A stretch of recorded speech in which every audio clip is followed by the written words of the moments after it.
Quero cantar uma linda canção que me transformou. Quero cantar uma linda canção de alguém que minha vida mudou. É o amigo Jesus, é o amigo Jesus.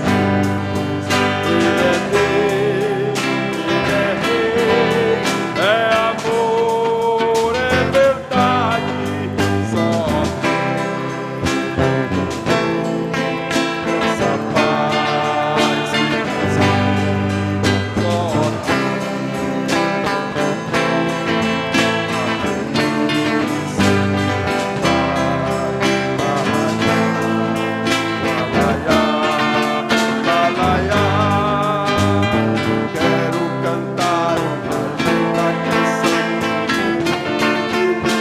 transformou. Quero cantar uma linda canção de alguém que minha vida mudou. É o amigo Jesus, é o amigo Jesus. Ele é Rei, é amor, é verdade. Só nele encontrei essa paz que busquei. Só nele encontrei a felicidade. Lalaiá, lalaiá, lalaiá. Oh, que maravilha, queridos. E tem outro em lá, Cláudio. Vamos ver se a gente consegue esse aqui. Eu acho que é mais antigo ainda. Esse aqui, Vivi balançou a cabeça ali, ela não é nem nascida ainda. Então bora ver aqui. Jesus Cristo mudou meu viver. Jesus Cristo mudou meu viver. É a luz que ilumina meu ser. Jesus Cristo mudou meu viver. Diferente hoje é o meu coração. Diferente hoje é o meu coração. Cristo deu-me paz e perdão. Diferente hoje é o meu coração.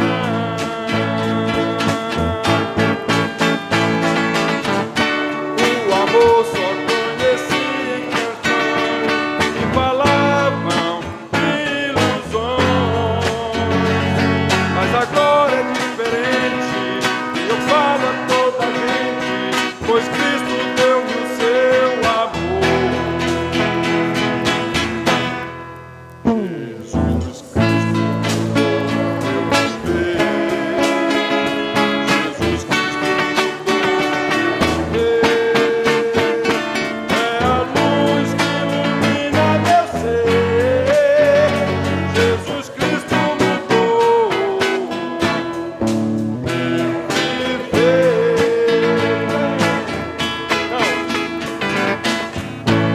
O amor só conheci em canções que falavam de ilusões.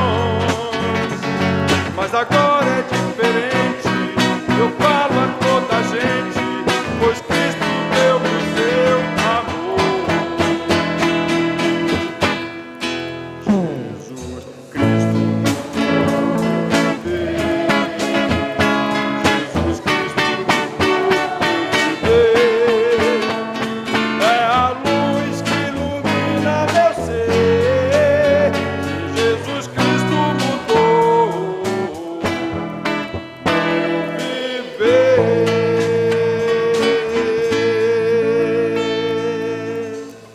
Irmãos, uma vez eu vi um pregador dizendo, e já li também isso num livro, que a hora que o crente mais mente é quando ele canta.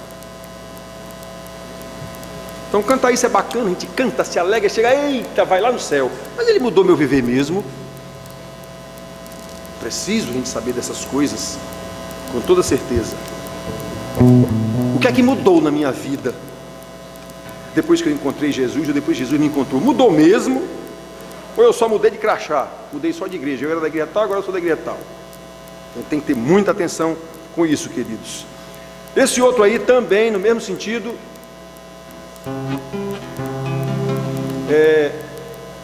quando Jesus estendeu a sua mão, eu era pobre, perdido, pecador.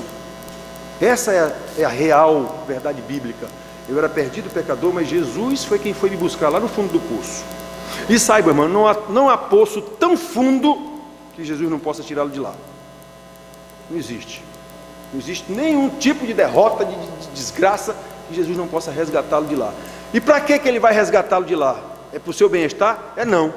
É para você louvá-lo, adorá-lo, engrandecê-lo. É para isso.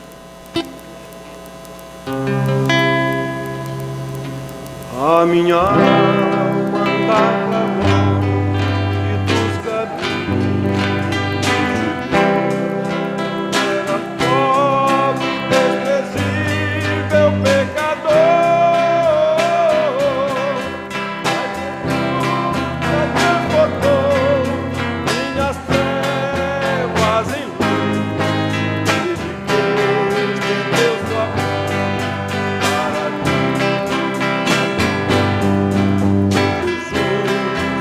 Estendeu a sua mão.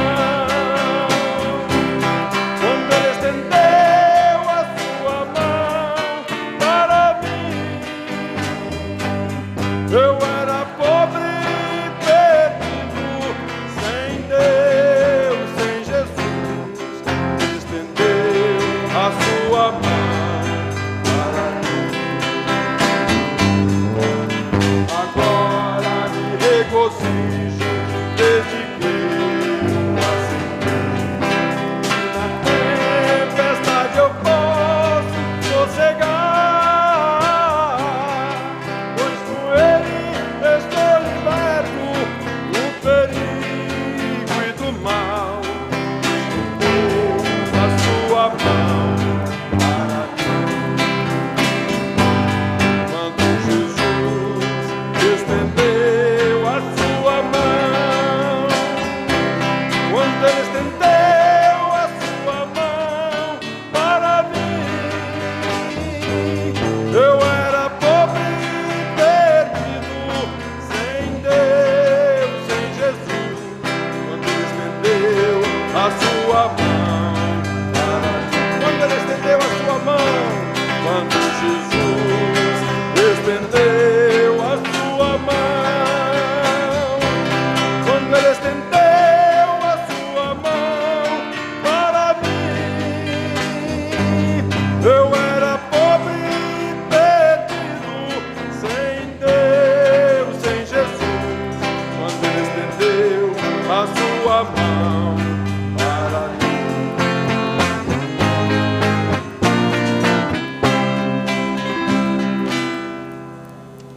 Ah, irmãos, se não fosse ele estender a mão para nós, jamais nós sairíamos do abismo da morte e do inferno. Vamos ter uma oração com o nosso irmão Cláudio, ainda a oração de louvor a Deus por esses momentos preciosos na presença do Senhor, na comunhão dos irmãos.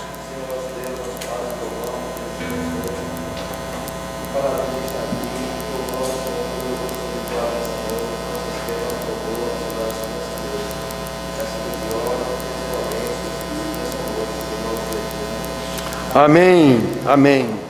As criancinhas vão lá para dentro, vão ficar aqui mesmo. As crianças vão lá para dentro com a tia Milena.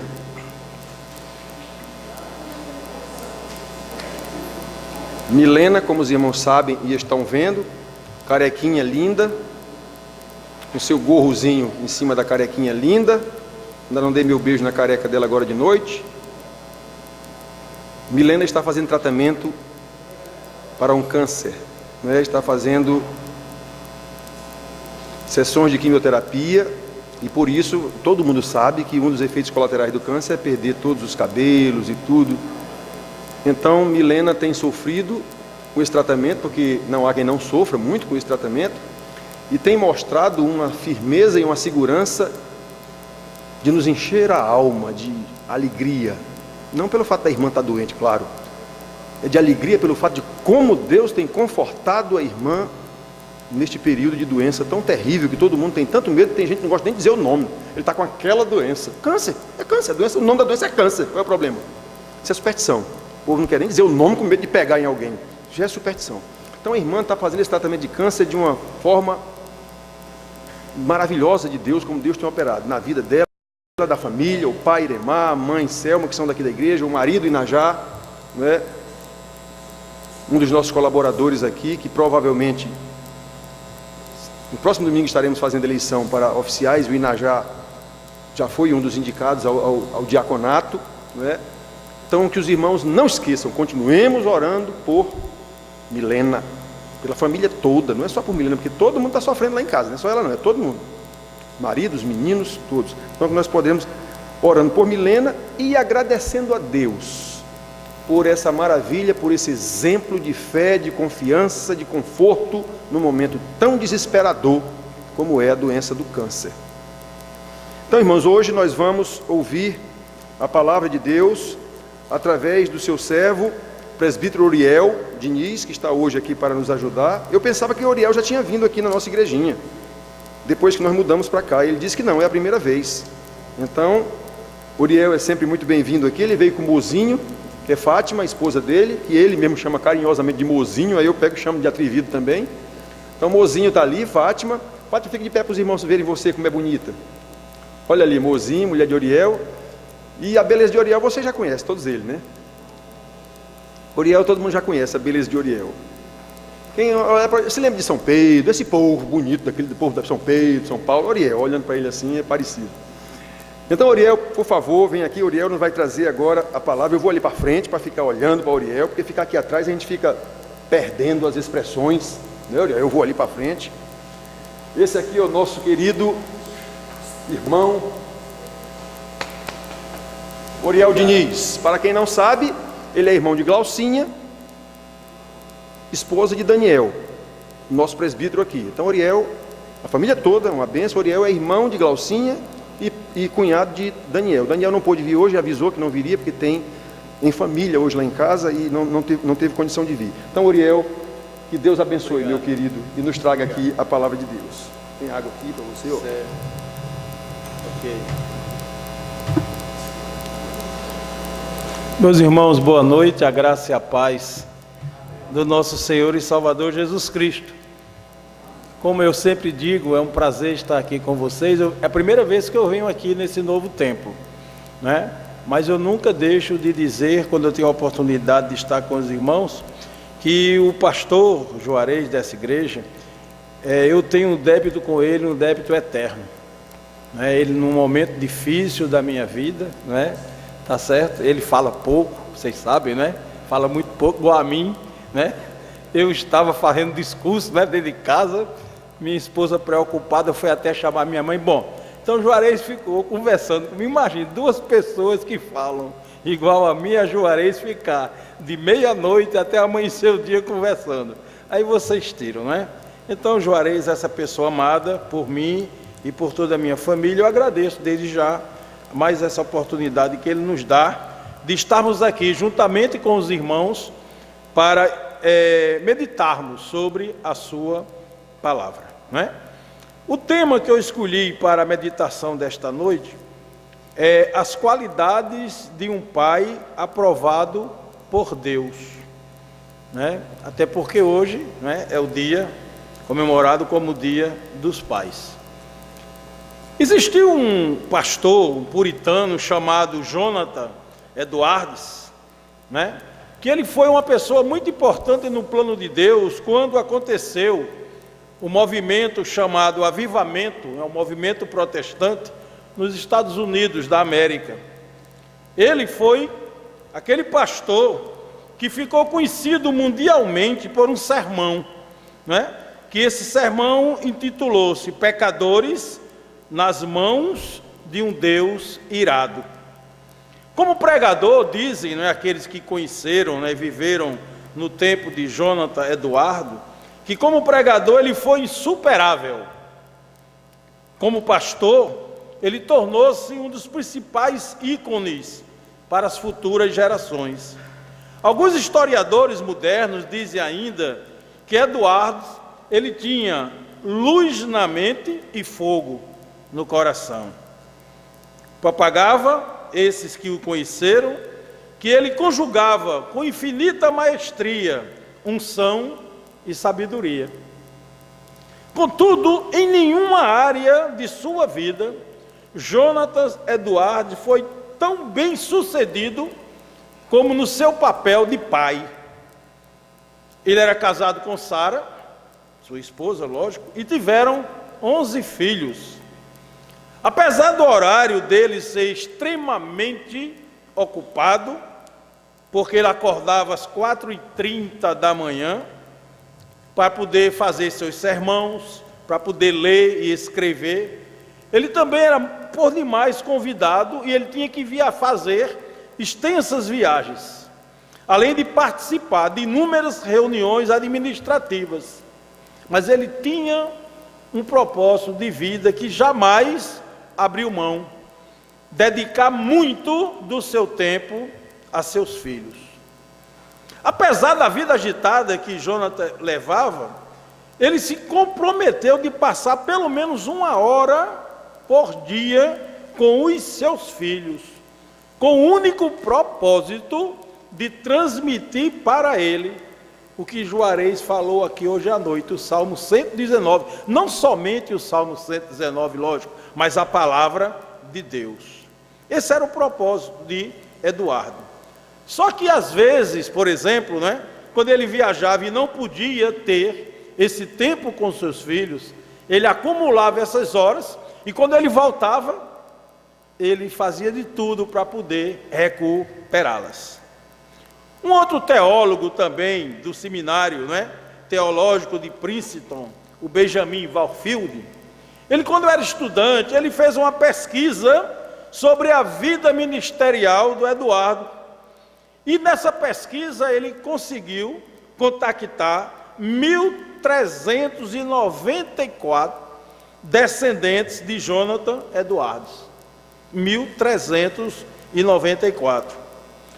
Quando nós vamos analisar esse tão significativo trabalho, nós podemos constatar o maravilhoso legado que Jonathan Eduardo nos deixou para todo o mundo cristão.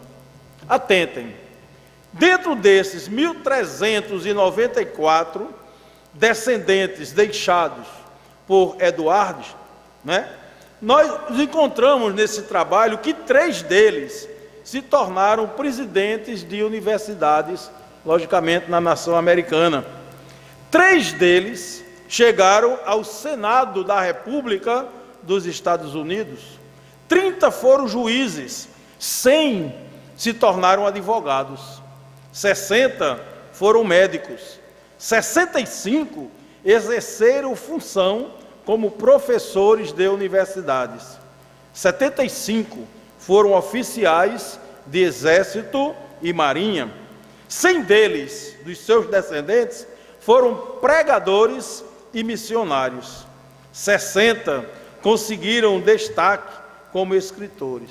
Um deles chegou à vice-presidência dos Estados Unidos.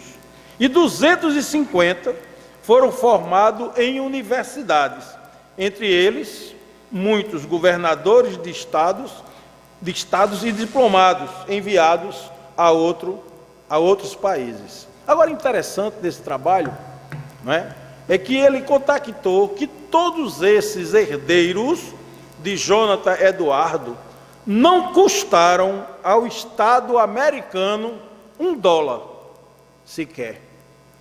Não deram nenhum prejuízo ao Estado americano.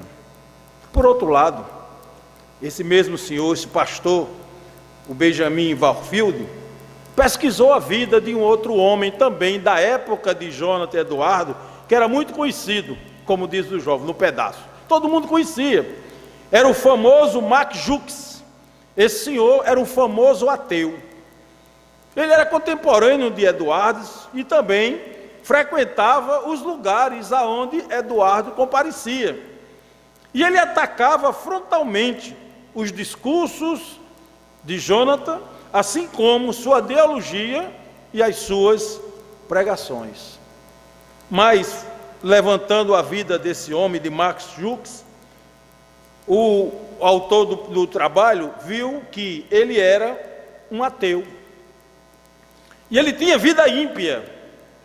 Ele casou-se com a jovem ímpia e também deixou um legado para os seus descendentes. Na descendência dessa união entre Jukes e sua esposa, pesquisado por Benjamin, constatou-se o seguinte, preste atenção: 310 descendentes de Max Jukes morreram como indigentes. 150 foram criminosos, sendo 78 assassinos. 100 eram alcoólatras. Mais da metade das mulheres foram prostitutas. E que os 540 descendentes de Jukes custaram aos cofres americanos a cifra de $1.250.000. A história de Jonathan é um exemplo do que alguns sociólogos chamam de a regra das 5 gerações. Dizem os estudiosos da sociologia que a maneira de como eu e você educamos os nossos filhos, o amor que dispensamos por eles, os valores que nós ensinamos a eles, um ambiente emocional que nós oferecemos, isso vai ser perpetuado por mais de 4 gerações. Em outras palavras, o que nós, como pai, fazemos hoje pelos nossos filhos, permanecerá pelo menos nas próximas 5 gerações. Todavia, a teoria dessas 5 gerações, conhecida pelos sociólogos, ela trabalha de ambos os modos. Se não nos esforçarmos para sermos bons pais e também transmitirmos aos nossos filhos, o bom ensinamento, ou seja, os princípios da moral, da ética cristã, nossa negligência, ela pode infestar gerações. Considere o caso de Max Jukes. Max Jukes, ele teve problema com a bebida, o que impediu ele manter um trabalho fixo. Que antigamente você podia demitir por justa causa por bebida, né? Hoje não, hoje é um problema psicológico, né? Mas isso é detalhes. A sua vida de vício também o impediu de demonstrar preocupação tanto pela sua esposa como por seus filhos. A história de Jonathan e de Max Jukes nos oferecem lições poderosas sobre o legado que nós deixaremos como pais. Daqui a 5 gerações, é bem provável, que nós não sejamos lembrados por nossos descendentes.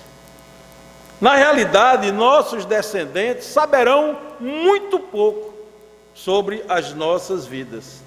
Todavia, o modo de como somos pais hoje e os princípios que transmitirmos aos nossos filhos jamais serão esquecidos, pois mesmo se não formos lembrados, eles afetarão diretamente não somente os nossos filhos, mas também os nossos netos, bisnetos e as futuras gerações que estarão por vir.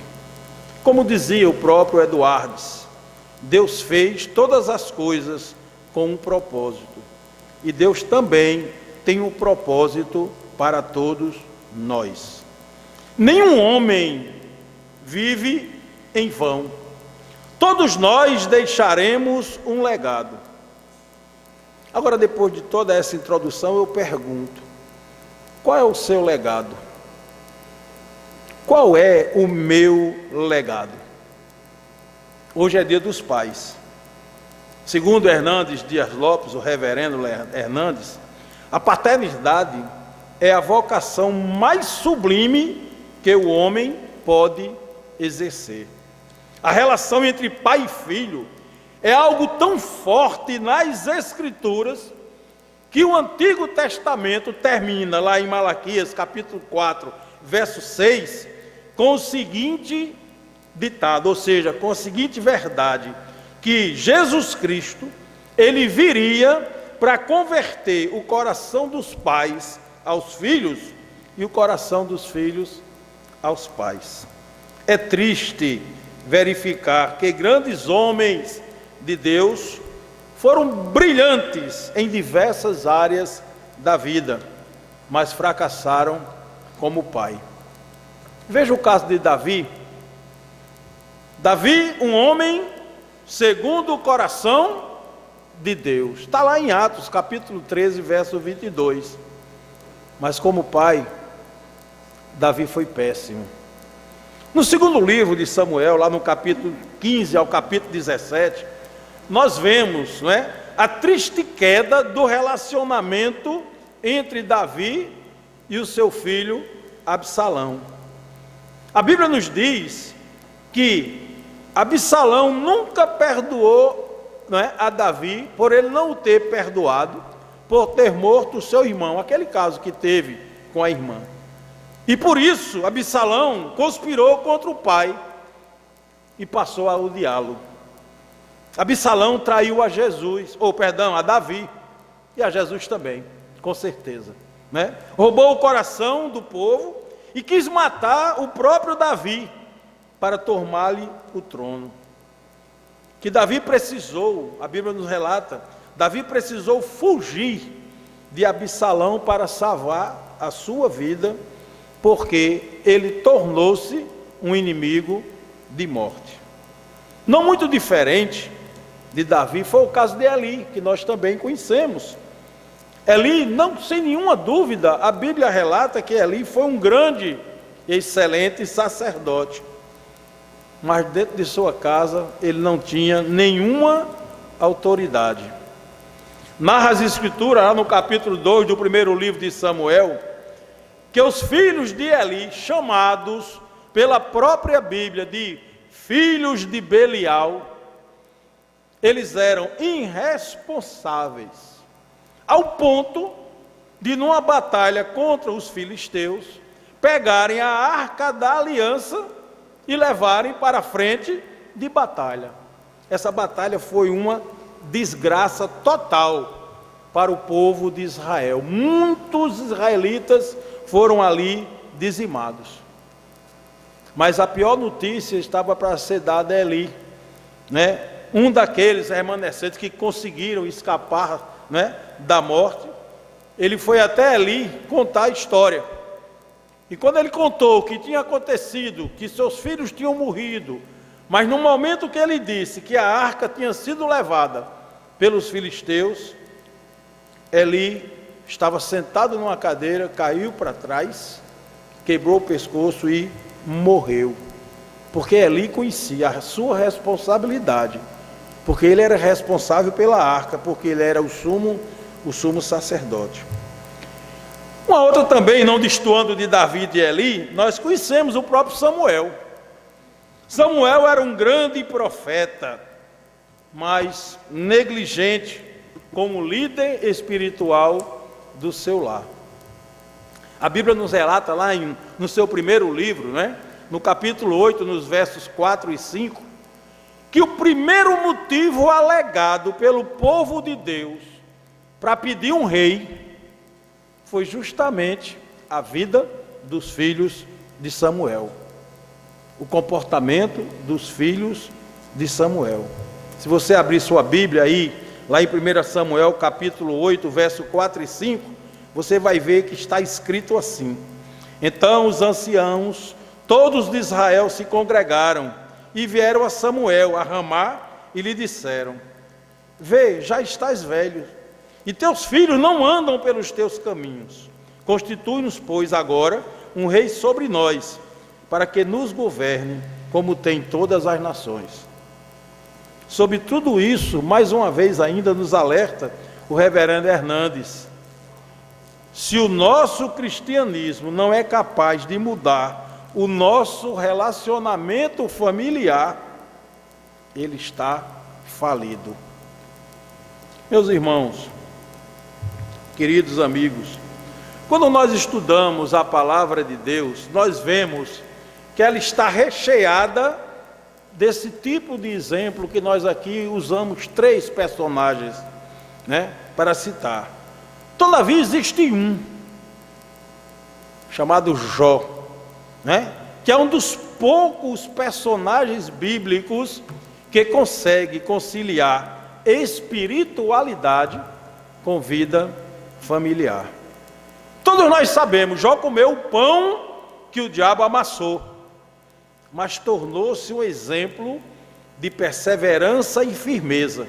E em momento algum negligenciou a sua função como pai. O livro de Jó, ele fascinou tanto a João Calvino, que dos 700 sermões escritos por Calvino, 159 foram baseados no livro de Jó. E é exatamente no livro de Jó que encontramos uma das mais belas e dramáticas histórias familiares já vividas na história da humanidade. Nos narra a Bíblia que Jó era um homem extremamente rico, portador de uma reputação invejável. Sua família vivia os mais altos padrões de sua época. Em outras palavras, podemos afirmar que Jó tinha toda a condição de dar de tudo aos seus filhos, dar tudo que o dinheiro poderia comprar, mas Jó optou por um caminho bem mais excelente.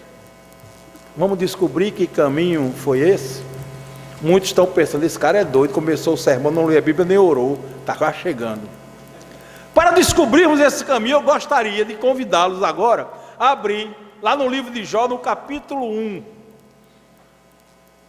Se preocupe quando eu vou ler o livro todo não, né? Margarete estava preocupada que Juarez, não foi Juarez?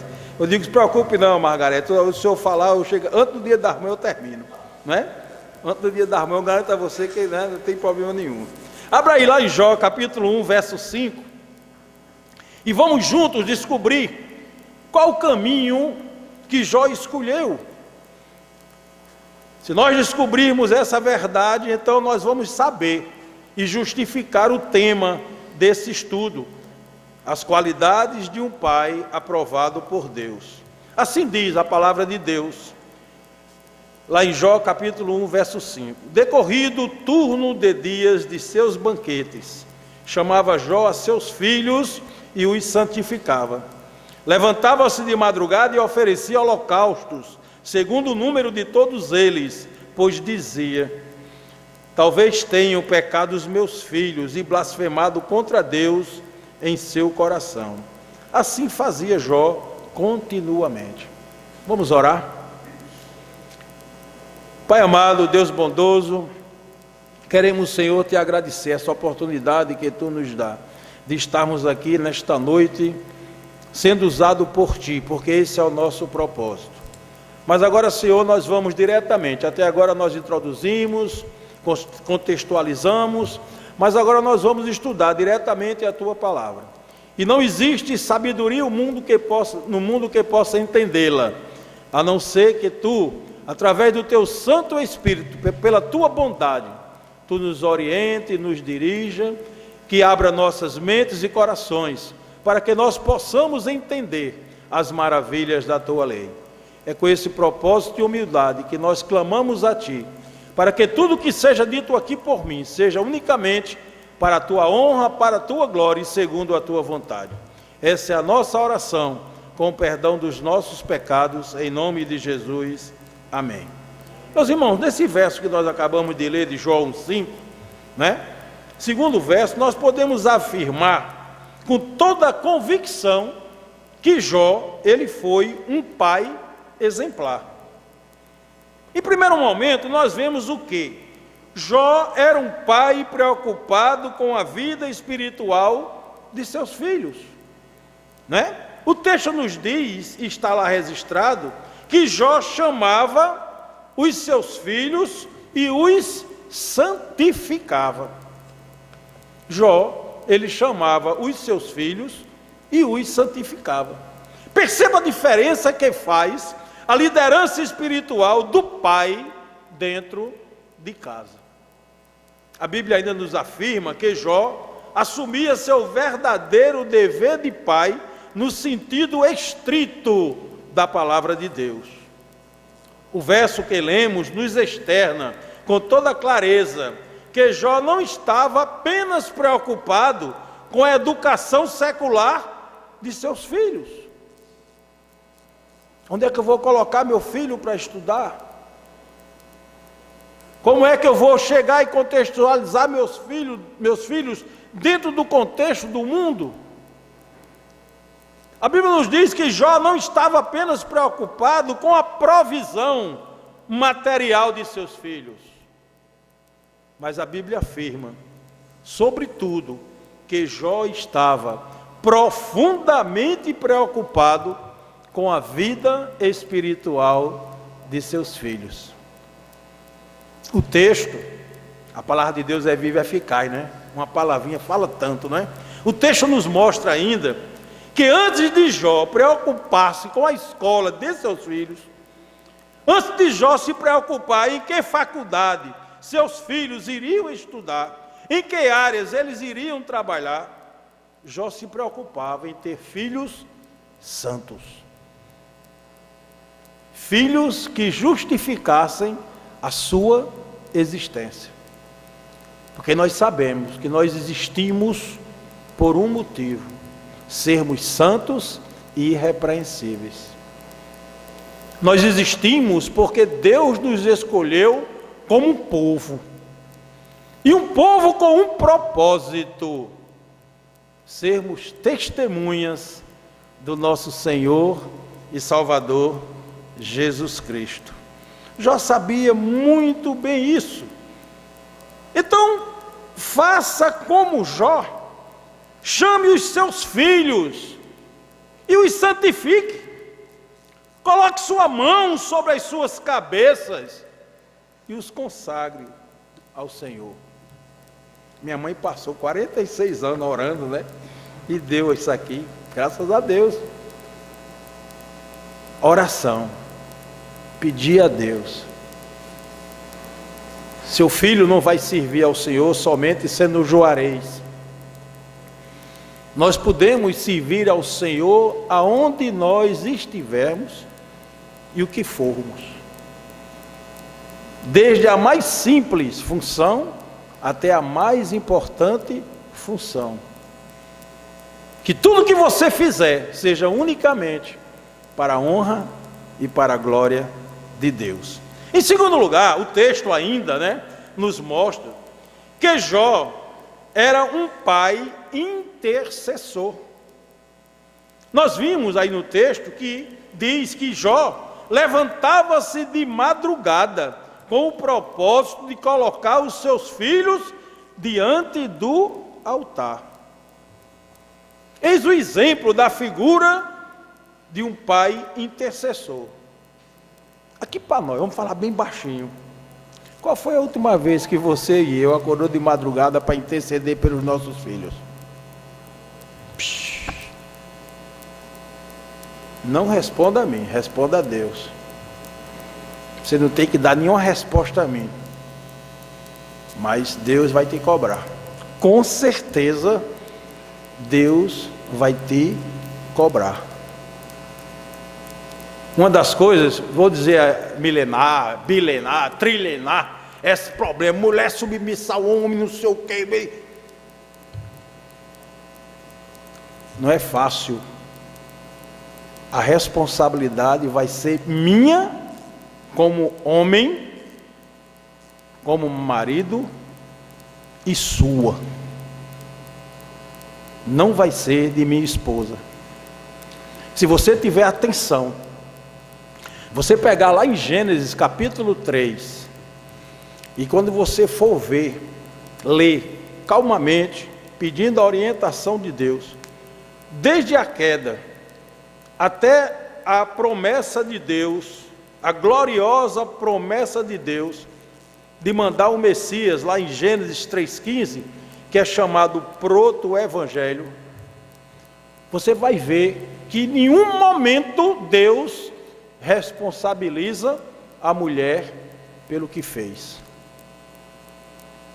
Se você tiver atenção na leitura, você vai ver que assim que a mulher come o fruto, nada acontece. Nada acontece. Ela não se sente nua, ela não se sente só, ela não se sente não protegida, não, nada acontece. Agora, depois que ela dá o fruto para o homem comer, leia o texto, depois que o homem come o fruto, a Bíblia é incisiva. Eles se viram nus, ambos. Abra aí o texto, lá em Gênesis capítulo 3.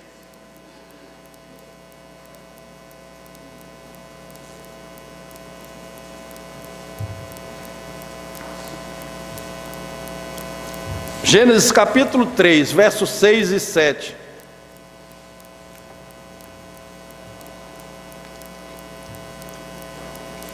Todos abriram, creio, não é? Gênesis capítulo 3, os versos 6 e 7. Repare. Vendo a mulher que a árvore era boa para se comer, agradável aos olhos, e árvore desejável para dar entendimento, tomou-lhe do fruto e comeu. O que é que aconteceu? Nada. Não aconteceu nada. Continua o texto. E deu também ao marido, e ele comeu. Agora, peraí. Ele não comeu? Aí veio o 7. Abriram-se então os olhos.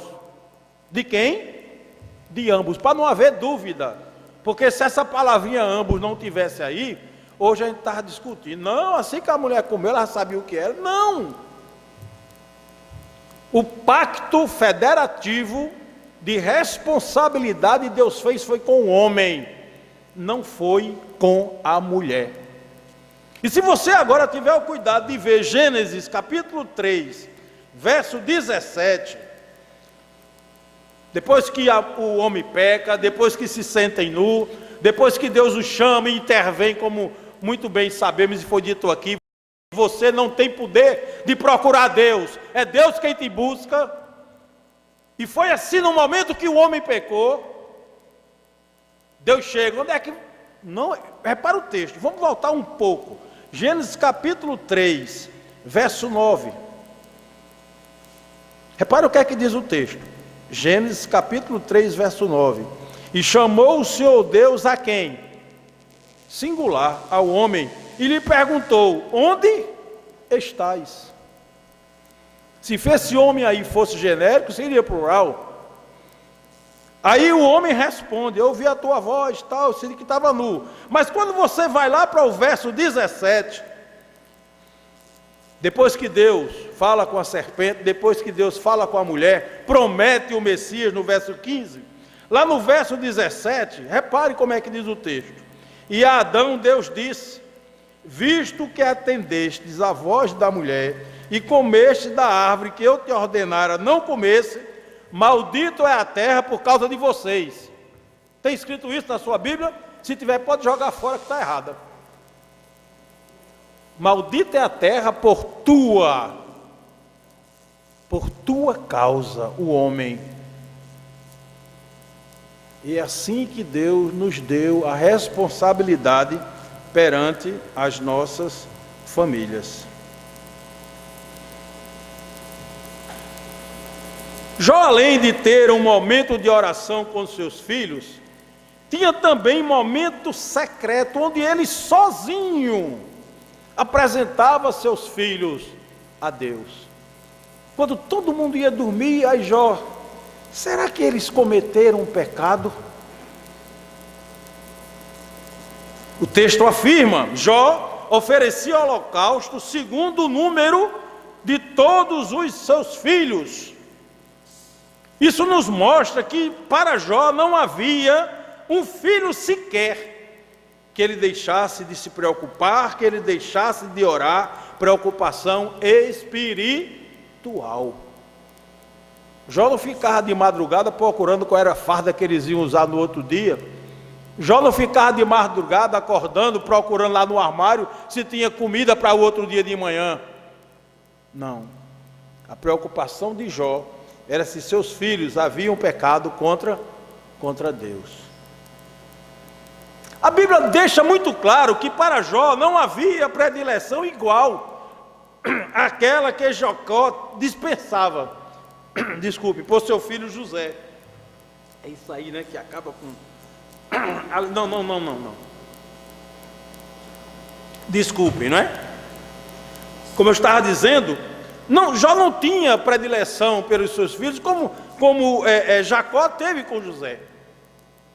Aquela, né, bata, tá lá, bonita. Não. Jó não ponderava se um filho dava mais trabalho do que outro, ou se um era mais bonzinho do que outro. Para Jó, todos os filhos mereciam o mesmo cuidado, a mesma oração, né? A intercessão para com Deus. Definitivamente, não havia esse espírito de preferência no coração de Jó. Diz o texto que Jó apresentava seus filhos individualmente a Deus. A lição que nós tiramos do comportamento de Jó para com os nossos filhos é que sempre haverá esperança para uma família onde houver um pai ou uma mãe que ore por seus filhos. Sempre haverá esperança para uma família onde houver um pai e uma mãe comprometidos em orientar seus filhos segundo os mandamentos de Deus. Todavia, antes de falarmos de Deus para os nossos filhos, precisamos falar de nossos filhos para Deus. Em terceiro e último lugar, o texto que lemos ainda nos mostra que Jó era um pai perseverante.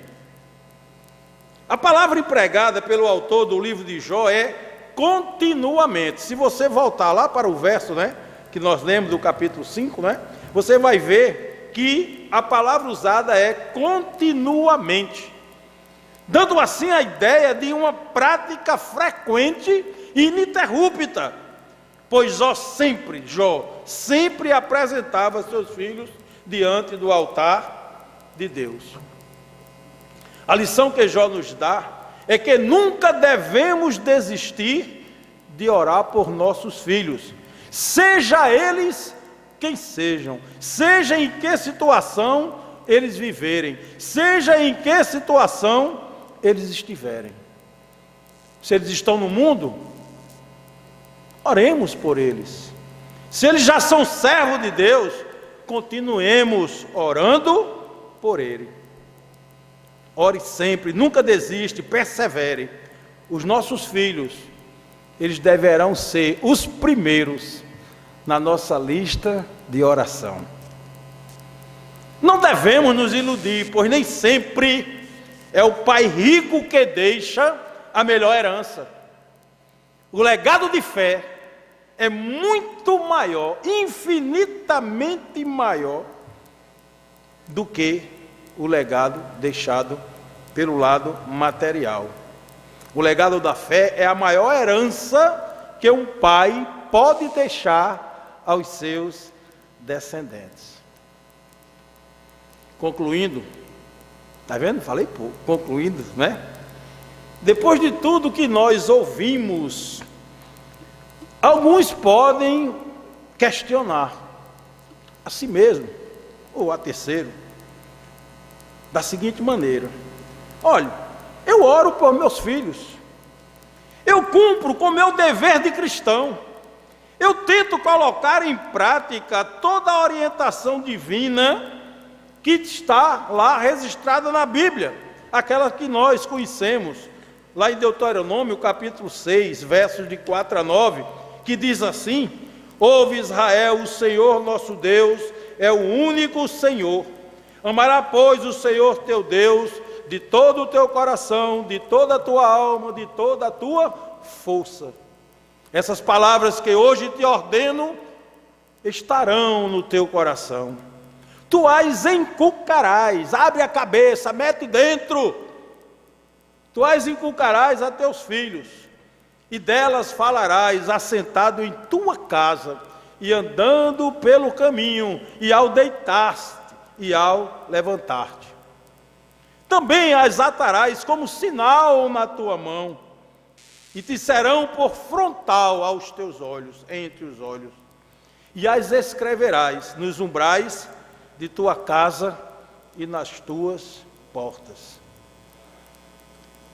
Aí muitos se questionam: olhe, eu faço tudo isso, mas por mais que eu ensine a meus filhos, por mais que eu oriente meus filhos, mesmo assim eles continuam arredios e não conseguem seguir os ensinamentos da palavra de Deus. O que é que eu devo fazer?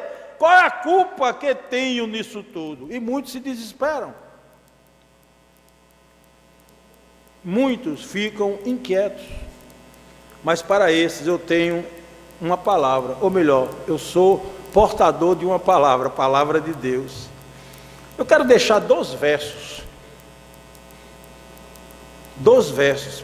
para te responder, se for o caso, essa tua inquietude. Um está lá em Deuteronômio 24:16, que diz assim: os pais não serão mortos em lugar dos filhos, nem os filhos em lugar dos pais. Cada qual será morto pelo seu pecado. E tem um outro também no Velho Testamento, que encontra-se lá no livro de Ezequiel, capítulo 18, dos versos de 1 a 4, que diz assim: veio a mim a palavra do Senhor dizendo: que tende vós que acerca da terra de Israel, proferes este provérbio dizendo: os pais comeram uvas verdes, e os dentes dos filhos é que se embutaram. Tão certo como eu vivo, diz o Senhor Deus, jamais direis esse provérbio em teu Israel, na tua casa: eis que todas as almas são minhas, como a alma do pai, também a alma do filho é minha. A alma que pecar, esta morrerá. Mas eu sou um cara cheio de perguntas, eu vou fazer outra pergunta. Se porventura, um dia, alguém disser assim: eu vou escrever sobre um doido Oriel, se ele fizer minha biografia, e essa biografia vir a ser exposta, e também a sua, nós desejaremos ser lembrados como Jonathan, Eduardo, ou como Mark Jux, o ateu? Não esqueça que a salvação dos nossos filhos não depende de mim, nem de você, mas somente de quem? Da soberania de Deus. Queira Deus que nossos filhos tenham tirado a grande sorte, a sorte grande, estarem escritos, terem um nome escrito no livro da vida, porque assim eles podem dizer que são eleitos do Senhor. Não precisamos nos atormentar quanto às nossas obrigações de pai. Basta confiarmos os nossos filhos ao Criador do céu e da terra. A nós pais só compete orarmos e clamarmos ao Senhor para que tenha piedade dos nossos filhos e também de nós, e agradecer ao nosso Senhor e Salvador Jesus Cristo por ter se doado em prol dos nossos pecados, e na certeza da misericórdia de Deus, eu e você possamos dizer: eu e a minha casa serviremos ao Senhor. Josué capítulo 24, verso 5. Irmãos, só nos resta uma coisa: ao nosso Deus, a Ele, somente a Ele, toda a honra e glória pelos séculos dos séculos. Amém. A todos os pais presentes, um feliz Dia dos Pais. Vamos orar? Pai gracioso, Deus bondoso, muito obrigado por Tu nos ter conduzido e termos falado aquilo que Tu pusestes em nosso coração, para que juntamente com os nossos irmãos, nós o víssemos para que possamos aplicar em nossas vidas esses ensinamentos.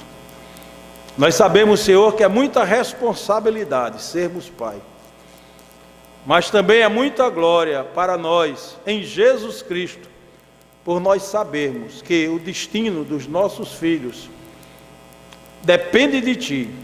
Tu é que tem todo o poder e possessão sobre ele, mas que Tu, na Tua bondade, Tu nos usa para nós sermos instrumento em Tuas mãos e podermos, Senhor, dizer a qualquer tempo ou futuramente que nós seguimos os Teus ensinamentos e nós temos filhos, tipo os filhos de João Eduardo, que só trouxeram alegria, que só trouxeram benefício à humanidade. Sê conosco, nos orienta, tem piedade de nós, nos dá perseverança e também que nós nunca deixemos de interceder pelos nossos filhos. Essa é a nossa oração, Pai, desde já, Te agradecendo por tudo e juntamente com o perdão dos nossos pecados é que nós Te oramos, em nome de Jesus. Amém.